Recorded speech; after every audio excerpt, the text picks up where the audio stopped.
Hello,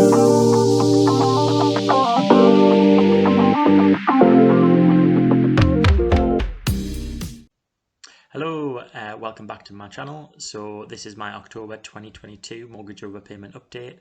If you're new to the channel, just to give you a bit of a recap, so myself and my partner are on a mission to pay off our mortgage as quickly as possible. So we started with the plan at the start of the year to overpay our mortgage by £1,000 a month, and we've hit that goal for the past 9 months.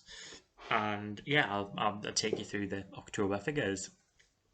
Just before I start, just to clarify, I am not a financial advisor and this is not financial advice. This is just my personal blog, charting my own personal finance journey. So it's something I can look back on. It motivates us. So yeah, that's why I'm doing it. So October, at the end of September, we finished with a balance of just under £120,000 on the mortgage, which was great. What we decided to do in October, I mean, as I said, we've hit £1,000 a month overpayment for the past 9 months. We decided to modify that slightly because I felt like we didn't have enough disposable income to do things like theatre shows, eating out and so on, and things felt a bit of a squeeze at overpaying by £1,000 a month. So we thought, well, actually, if we take that down slightly, so our total payment towards the mortgage is £1,000, how does that feel? Does that give us a bit more money to play with? So this was our first month of doing that. So this meant that in total, we contributed £1,040 to the mortgage. £509 of that was our standard payment, and £531 was an overpayment. So we're still paying. Well, we're paying just over double our mortgage payment basically, and the interest that accrued on the mortgage in the month was £117. So you can see that it's coming down sort of month by month. Obviously, you might think it looks a bit odd that it's more in October than it was in September, but that's because October's got one more day in it than September, so that's how there was a few extra pound in interest accrued in October. The end balance was £118,992, so we are under another £1,000 bracket. It's always quite satisfying when it gets under a new £1,000 bracket, if you see what I mean. It's went from 119 to 118. If we are going to be overpaying by this level now, like £531 a month or £500 a month, that won't always be the case. So it may be that next month we're still in that £118,000 region, but that's all right. As I said, this is a bit of a trial to see how it goes. And yeah, the balance paid off the mortgage in the month was £922. So when I take into account the interest that was accrued, that's how much has been added to the equity that we've got on the property, let's call it that. How did this month feel compared to last month? Well, it did feel like we had more money in the bank. It did feel like I wasn't checking my bank account as much when we were deciding to do nice things like going out for meals or so on. So it feels a bit more comfortable, and with Christmas coming around the corner, it feels like it'll be beneficial when we get to the November and December months to have that bit extra money to spend on Christmas and time off work. So what does it look like for our yearly figures now? Well, in total, the standard payment that we've paid towards the mortgage is just over £5,000, and the overpayment so far is just under £10,000, which is brilliant.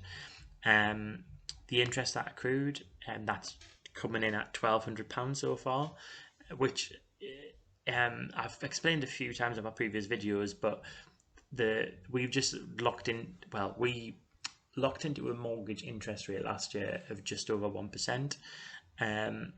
So that is really good compared to what mortgage rates are now. So that was this time last year we locked into that rate, so we've got it for another 4 years.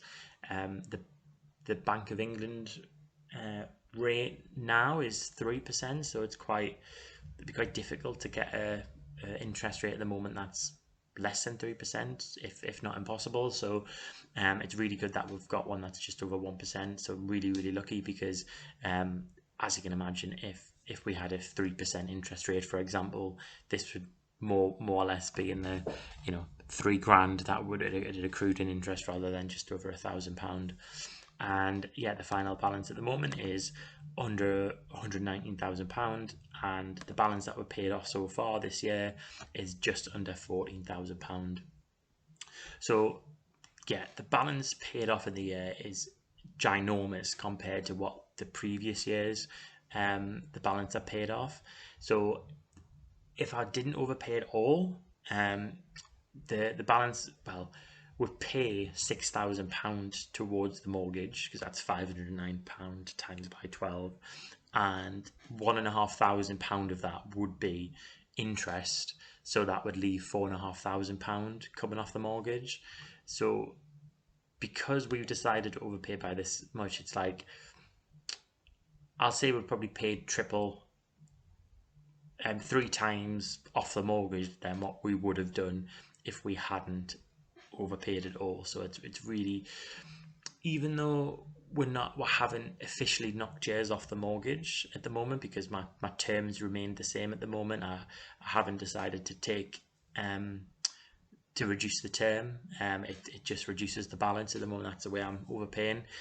You can imagine that I will have that effect next time I come to remortgage. I can knock a few years off if I want to. Sorry, that's a really poor way of explaining that, and I'll probably explain that on another video. But yeah, what I'm trying to say is the balance paid off is ginormous compared to what it normally is at this point in a year. So let's have a look at the proportions here. So the percentage of the balance paid off in 2022 is 10.4% so far. Just to clarify as well, that's not the percentage I've overpaid of the balance, that's the percentage that's come off. So it includes the capital that I've paid off through the standard payments, because people might get a bit confused at that, because some mortgages have a 10% overpayment limit, but that's not what this figure represents. It represents the total capital in total that's come off the mortgage in the year. And then finally, the total overpayment so far throughout the lifetime of a mortgage is coming out at £19,224. As you can imagine, I'm very excited to hit that £20,000 mark. Not far off, really. So I think by the end of the year, we should have hit that £20,000 mark, which is unbelievable, because I think if someone asked me tomorrow to say I hadn't overpaid at all, and then someone asked me tomorrow, can you overpay by £20,000? I'd be like, well, I haven't got £20,000 in the bank to overpay. But because we've done it month by month, and don't get us wrong, some months have been quite substantial in the amount we paid. £1,000 a month is a huge amount of money, but when it's over time, it really builds up. And you can imagine that if we continue doing this for the next few years, that total overpayment figure might grow and grow and grow, and that just means that's £20,000 that's paid off, that I'm sort of saving myself from having to pay off in the future. So yeah, when I'm in my 50s, I don't have to worry about paying off that 20 grand in my 50s, because I paid it off when I'm in my 30s. That's the way I look at it anyways. So yeah, a bit of a ramble, but just a bit of an update to say, yeah, the journey's still going well. We've modified the amount that we were overpaying a month, but I don't treat that as a failure. I treat that as actually listening to how it feels when we're overpaying, and I'm just responding to that, because I think the more modifications we can make to make it as easy a journey as possible, the more likely we are to stay on this journey to the end. I wouldn't want to be so fatigued from it then I just stop paying in total, and then not reap the rewards of overpaying in the next few years. So I'll leave it there. As always, drop a comment in the comment box down below if you're on a similar journey and you want to share your experience, and I'll see you on the next update video.